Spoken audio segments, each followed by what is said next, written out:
This is Newsmax TV. I'm Ashley Martella. We're pleased to have on the phone with us one of those on the front lines of Arizona's battle against illegal immigration, Pinal County Sheriff Paul Babeu. He is president of the Arizona Sheriff's Association. Welcome to Newsmax, Sheriff. Great to be here. I could talk to you about what's going on here in Arizona. You say Mexican drug cartels now literally control parts of Arizona. How widespread a problem is that, Sheriff? Well, it's unacceptable if it takes place anywhere in America. This is our country, and we have a right to secure our sovereign border with Mexico or any nation. And we are fighting wars in different parts of the world to stabilize, to liberate countries, and to keep the war away from America, and I agree with that. But we can't even secure our own border in a post-9/11 world where literally in my county, which is 5,400 square miles, larger than the state of Connecticut, every day there's paramilitary squad-sized elements who are out escorting drugs or human illegals with AK-47s. And they have scouts on top of high points of terrain and hilltops. And literally for miles and miles, they control the movement in these areas. Now, we're the ones who patrol this area. And I can tell you quite honestly that we do not control those parts of the area because we're not there all the time. And that they know when we're there and when we're not there. We don't even have a helicopter. And this is where myself and 10 of our police chiefs stood up publicly together with Senator McCain, asking for help by the federal government for 3,000 armed soldiers to be deployed to Arizona immediately to secure the border, not to fight this battle 70, 80 miles north of the border where my county is, and that's what's happening. I've had one of my deputies ambushed by 6 members of a Mexican drug cartel, shot with an AK-47. And we've had other Mexican cartel members who have been killed by competing cartels here. The violence in Mexico is bleeding over and into America, and this has to be stopped. This is a national security threat.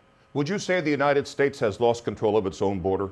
We don't have control of our own border. It's not a matter of losing it. We haven't had control of our own border, and it's more of an issue now because of the violence has changed. It's increased over this past year.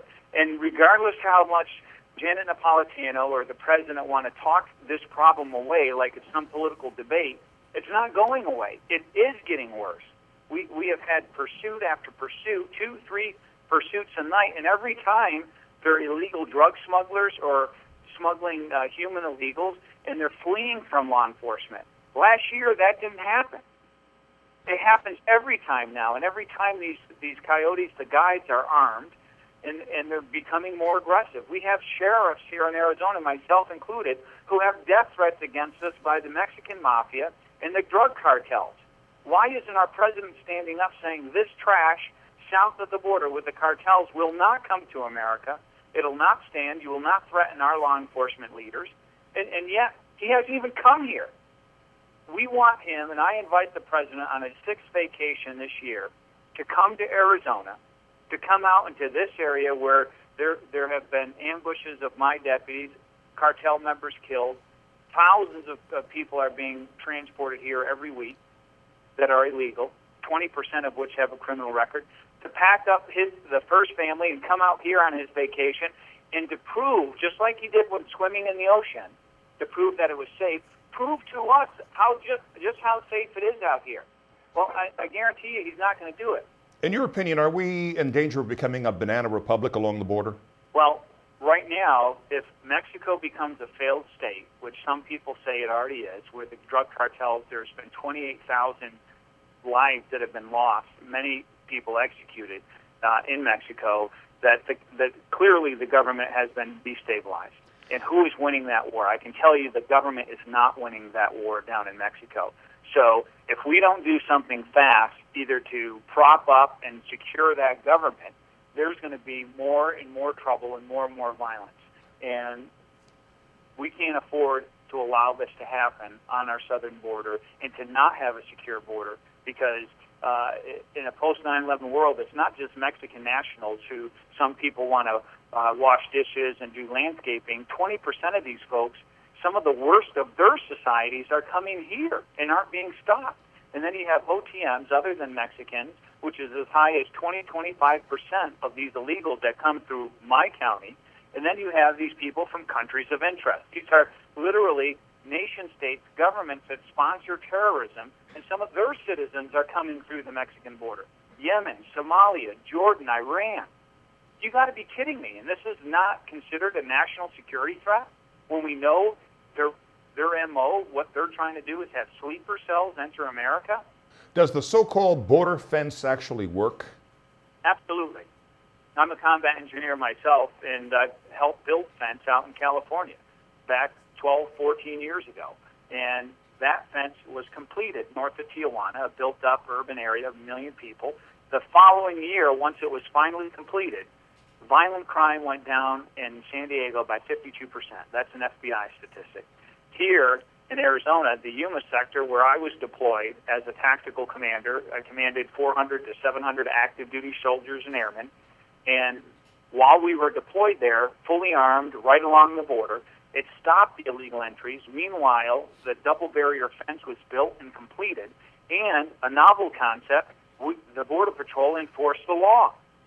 No longer can you come through and it's catch and release. You're going to be formally charged and deported, meaning if you come back into the United States, you're going to go to prison for up to 2 years. Now, that's 96% reduction in illegal entries in Yuma.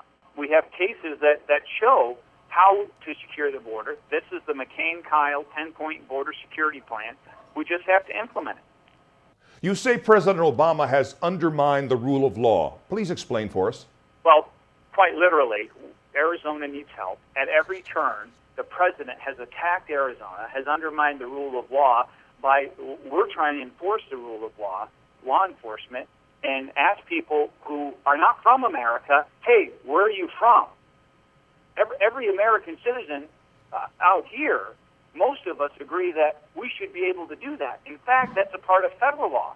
Our law here in Arizona mirrors that and, in fact, is more restrictive.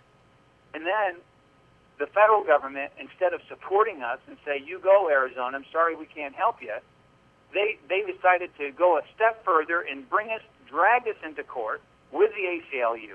So they're undermining the rule of law. They literally want to leapfrog over border security and just go right to amnesty. And that's not going to happen. This is our country. You just don't get citizenship by breaking the law.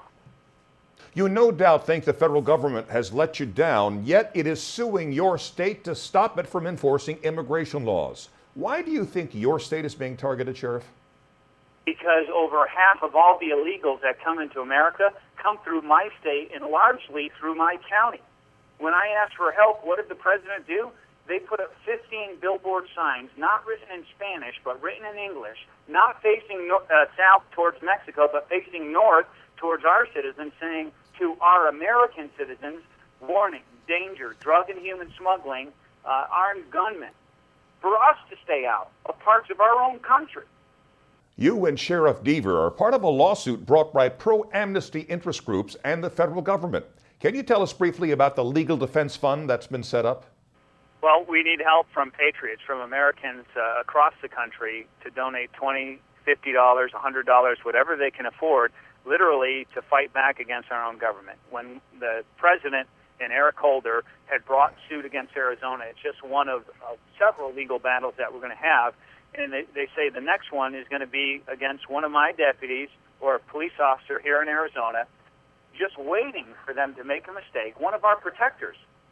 Or, more likely, the fact that the allegation is going to be made that they've racially profiled. And, of course, people are going to believe that because the president and Eric Holder told everybody that that's what we're going to do.